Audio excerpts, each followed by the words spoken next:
Вот бы на свете была машина, способная дополнительно производить время. Находили бы мы тогда время друг для друга и разговаривали бы больше.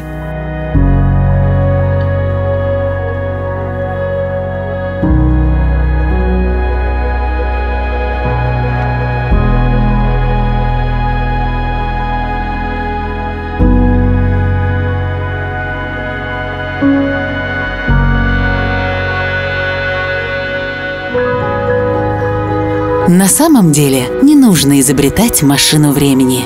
В автомобиле у нас есть время, чтобы по-настоящему разговаривать друг с другом. Эльке позаботится о том, чтобы ваша Тойота была качественной и всегда в полном порядке, чтобы вы могли наслаждаться поездкой.